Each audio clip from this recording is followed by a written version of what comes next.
Middle powers must compete for interests and attention, knowing that if they're not at the table, they're on the menu. Eat or be eaten seems to be the Prime Minister's message around Canada's security. Mark Carney says he doesn't want Canada to be on anyone's menu. Yesterday, he announced a huge increase in military spending. The threats that Canada faces are multiplying. Hostile powers, including foreign governments and non-state actors, are transcending geography to threaten our sovereignty. In the face of these threats, Mark Carney says his government will boost defense spending this fiscal year by over $9 billion, allowing Canada to meet NATO's spending target of 2% of GDP. The Prime Minister says Canada is too reliant on the United States for defense and that it's time to change that. We are beginning the work of modernizing and strengthening not just a militia, but Canada's entire military. This isn't the only move the Carney government has made recently around Canada's security. This announcement follows the introduction of Bill C-2 last week, which aims to strengthen border security and has met with some controversy. Stephanie Levitz is a senior reporter in the Globe and Mail's Ottawa bureau. She's here to tell us about it all. She's in Ottawa this morning. Good morning, Steph. Good morning. Let's start with yesterday's defense spending announcement. It's a lot of money. It is supposed to be spent very quickly. On what? I mean, the biggest cash outlay off the top is getting the pay and supports we provide to the soldiers and airmen in this country up to par, which is basically let's pay them all more and let's make sure that they have the supports they need. And if you don't, realistically, that's a foundational spend. If you don't have the people to run the equipment and fly the planes and pilot the ships and do all the work the armed forces does, it doesn't matter how many boats you buy. So we're starting there. We're starting with, increasing the money the military has available to it to have the things it has now. This money is not buying more things. It's bringing the readiness of the military up a notch, which is a pretty good starting point because you can't add on to that. The military, we know it has a retention and recruitment crisis. We know that half the gear it already has doesn't work. So there's no point saying, and we're going to spend more on all of these things if, the foundation of the house isn't built first. And I bring that up only because Mr. Carney also signaled yesterday that this was the first of a spend, that there is more coming, that there's a NATO summit on the way. NATO nations are going to talk defense spending there. And so this might, in fact, be the first of a rollout of big defense announcements coming from this government. And there's the question if this especially is just the first step of where the money is going to come from to fund all of this. What do we know about that? We don't. Right. Mr. Carney was asked about it yesterday and sort of punted that down the line, said, listen, this government was elected to do a few things quickly. Some of them cost nothing. Some of them cost a lot. Mr. Carney, to a degree, is banking on, other elements of his policy agenda outside the defense sector, increasing the gross domestic product in this country. So, we're going to earn more. If you pay soldiers more, they pay more in taxes, for example, as well. But how he's accounting for it, what it maybe does to the nation's bottom line, that's not an answer we're going to get anytime soon. Well, and he did suggest that he won't raise taxes, which, leads him with a finite number of options. What is he saying about why? We heard some of the talk about the state of the world. He certainly had a lot to say about the state of the United States and how they play into this. Yeah, the idea that we can no longer be reliant on anybody to protect ourselves, right? To protect this country is sort of the running theme there. And where that comes from, of course, is the way that America is really backing away under U.S. President Donald Trump from being the global protector, from saying, we'll help you out. And if you're in Europe or you're away from North America, that's problematic on a number of levels. For Canada, it's exceptionally problematic. Let's just think back to the time there was that Chinese spy balloon or whatever it was, ultimately floating above the North American airspace. And it so happened because of NORAD that it was an American jet that could shoot it down first. Imagine a scenario in which the U.S. president says, you know what? No, I'm not interested. I don't care if that lands in Yellowknife. You guys deal with it. And what if we can't? And I think it's that sort of lingering unease, lingering fear that, listen, lots of folks in Canada have had for a very long time about our reliance on America, about the opening up of the Arctic and our sovereignty there, and can we protect it enough? And so this is really a follow through on decades of people arguing that we are not equipped enough to protect ourselves. And in a changing geopolitical world where our closest ally might not be interested in doing that anymore either, behooves us to get going. Well, and there's the public mood has shifted, the political mood has shifted. I want to talk about a new Angus Reid poll that is out today, and I want you to bear with me because I have some numbers here that are important to get out there. Angus Reid surveyed just over 4,000 Canadians from June 2nd to June 8th, weighted by gender, age, household income, and education to be representative of adults nationwide. The poll had a margin of error plus or minus 1.5%, 19 times out of 20. It found Canadians were largely supportive of more spending on defense. 2/3 of those surveyed supported the NATO goal, 2% of GDP. That level of support has doubled since March. So how do we make sense of the climate that this is happening in, Steph? Well, think about the political climate we're in, right? Again, you have a prime minister who just won a 4th term for the Liberal government on the idea that we're in a crisis. We're under threat. If you're told again and again and again, be afraid, be afraid, be afraid, Mr. Carney operates on 2 tracks. It's like, I'm going to make you afraid, and now I'm going to reassure you. And people respond to that, right? And they also, again, they look south, they look and see what the U.S. is doing. These threats of making Canada the 51st state, whether that's an economic argument or quite literally a militaristic argument, is unsettling. And one of the things we can do to guard against that is feel like we're safe, batten down the hatches, put up a wall. Metaphorically, perhaps. Yeah. And so quickly, Steph, because we do want to talk about this other piece of legislation, but I want to ask how far you think that willingness goes on the part of the public, but on the part of Mark Carney. As you said, there's that NATO Leaders Summit coming up. We know NATO wants spending targets of 3.5% of GDP on the military, 5% writ large. How far is Canada willing to go? Well, what's interesting about it, right, is we go back to the question, where's the money going to come from? Excuse me. And in that Angus Reid poll, the vast majority of people were saying that they supported cuts to government services, right? They supported cuts to government spending. How far will Canadians allow those cuts to go?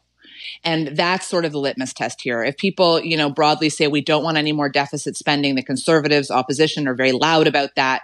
How is Mr. Carney going to pay for that? And can he continue with the consensus position of this country that we want to put our scarce dollars into defense if it means are Canadians willing to sacrifice something else? And I don't know if Canadians know the answer to that question yet. And it was interesting. You used the word sacrifice yesterday, but we didn't really get a very specific explanation of what that meant. I do want to talk about this other piece of legislation, Bill C2. This is the border bill tabled last week. Another big move.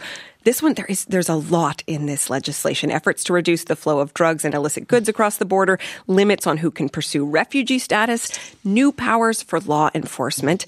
Some of this is attracting controversy. Why is that? Anytime, the immigration system in this country is fraught with problems, but there are elements of it that are rights-based. Our policing in this country, there's an element of charter rights. What is a person's right to be protected from intrusion by the state?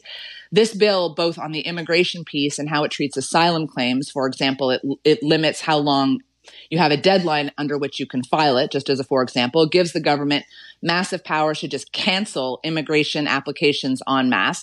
These are raising rights concerns. The fact that police will now have, additional powers, or the border agency has additional powers. Well, those are raising rights concerns.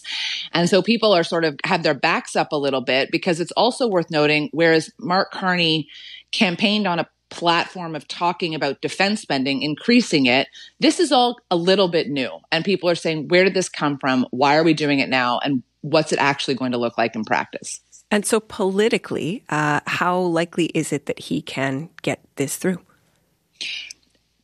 The House of Commons is such right now that, he still holds a minority government. He needs one other party to dance with him on any given bill. This is the type of legislation that the Conservatives, who have the second highest number of seats, were really into. They really wanted to strengthen the border. They really wanted to crack down on immigration.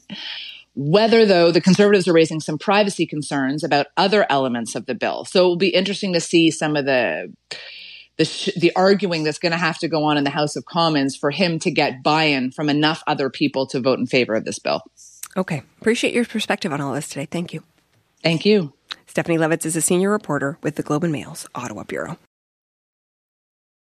Well, for another perspective on this, Leah West is an associate professor at the Norman Paterson School of International Affairs at Carleton University. She joins me in our Ottawa studio. Good morning. Good morning.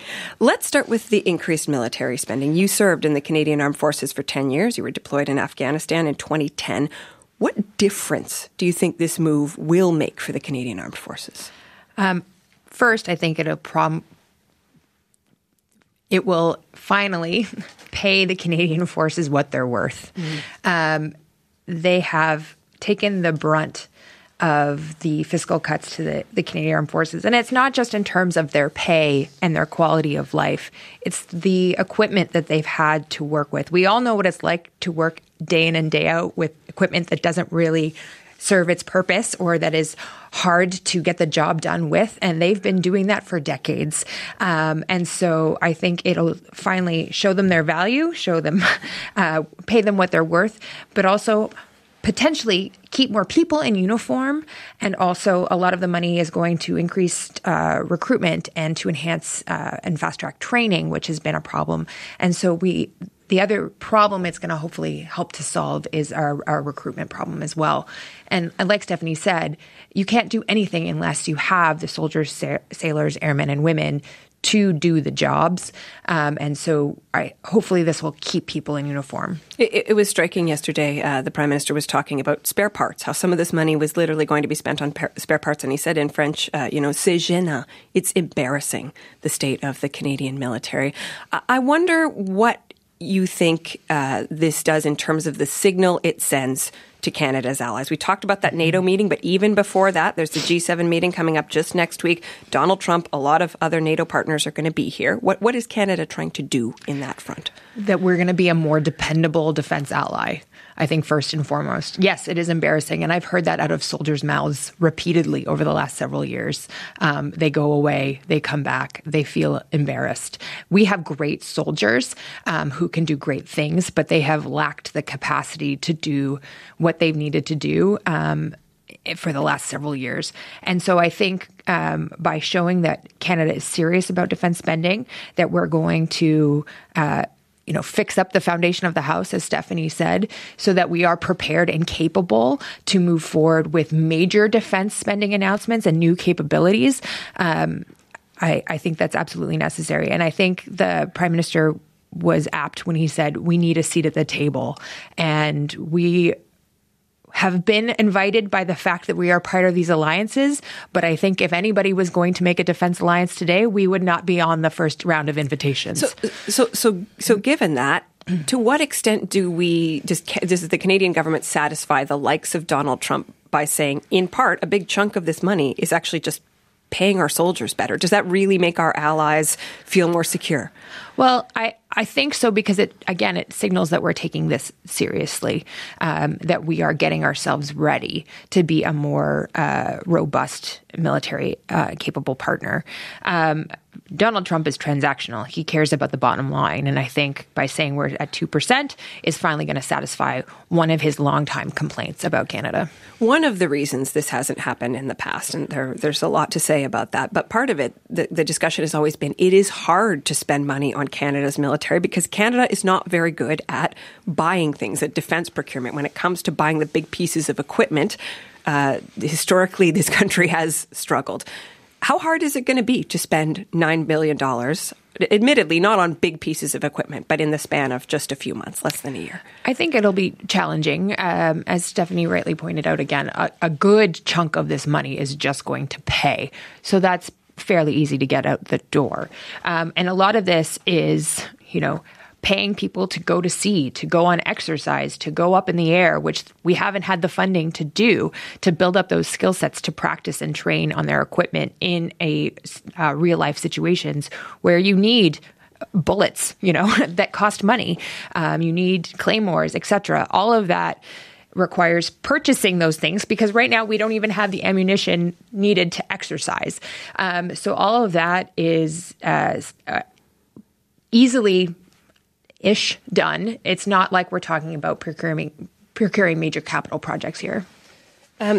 We talked about the extent to which Canada is trying to send a message to its international allies, but there is also some pushback to the United States clearly worked into this. The Prime Minister said yesterday, the United States is beginning to monetize its hegemony, charging for access to its markets and reducing its relative contribution to collective security. He talked about being less reliant on the U.S. purchasing fewer U.S. military goods. What do you make of that plan? How challenging might that be for Canada? Well, I think, first of all, it's the right message because to me, it all rings true. And I don't think the audience south of the border is going to have really any problem with that, right? That's essentially what they've been pushing us to do. Stop relying on us for everything. Would they rather us spend our defense dollars in the United States? Certainly.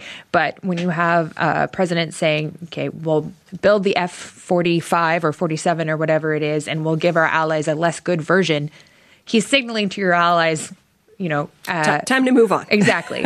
And so there are opportunities that we've seen about the Rearm Europe plan, where Canada can diversify and take advantage of the fact that it's not just us, it is our closest allies in Europe who are rethinking about their defense spending. And again, as we were talking about with Steph, in this whole sphere, there's the moves on the military, there's the moves on the border, Bill C-2. We heard a bit about some of the reasons that civil liberties groups might find this to be of concern. Migrants groups are raising the alarm bell. What is your take on this bill? So I'll say national security bills in this country tend to be done in response to a crisis or a perceived crisis. This bill is no different. But the fact that we don't have regular routine updates to national security bills means that everyone has to take an opportunity of the crisis to update their legislation on other things that need to be updated. So what you see in this bill, what we saw with the former government in C-70, which was the foreign interference bill, is you have some provisions that are designed, or some elements designed to tackle the crisis at hand, which you might say is strengthening the border. And then there are other pieces that, if you are a national security or an intelligence agency in this country, you just need to do your jobs. And so I think we've seen a lot of different pieces tacked on to the bill that rightfully some people, especially civil liberties groups, are saying, how does this have to do with the border? There's things like Canada Post being able to open any mail, including letters, allowing law enforcement agencies to get your IP address without a warrant. People like Michael Geist, privacy expert, University of Ottawa, frequent critic of this government, have suggested that really what's happening here is that this is something that many governments, going all the way back to the Harper era, have tried to do. They've tried to give law enforcement more powers. They've been thwarted by the courts. They've been thwarted by the political system. And now Mark Carney's just trying to sort of package this in. Do you think that that's a fair analysis, that this is a moment where this government is trying to do something previous governments have not been able to do? Yes and no. I see things a bit differently than Professor Geist. Lawful access, especially around internet subscriber information, has been a battle that has been long unfolding. And because the Harper government tried and failed several times, and I think rightfully so, because there was a lot of elements in the previous bills that were certainly what I would consider overreaching. The former government didn't want to touch this with a 10-foot pole. But technology has advanced. When we think about the kind of crime and security issues that arise on the internet today versus the last time we really had this fight, which was pre-2014, we are living in a very different world. And law enforcement needs certain tools. So I'll just correct you. Except for in exigent circumstances, which is a common law power, you can't get an IP address without judicial authorization in this bill. What the government has done has drawn a line between the types of stuff that we can get where we have reasonable grounds to suspect, and we can, and it's very basic information. Are you a Rogers or a Bell customer? That's the kind of information you can get without a warrant. The stuff that requires a judicial authorization is the stuff about your name, address, etc. Okay. Well, I think the conversation about this is certainly not over. We appreciate you giving us your perspective, your insight. Thank you, Leah. Thanks for having me.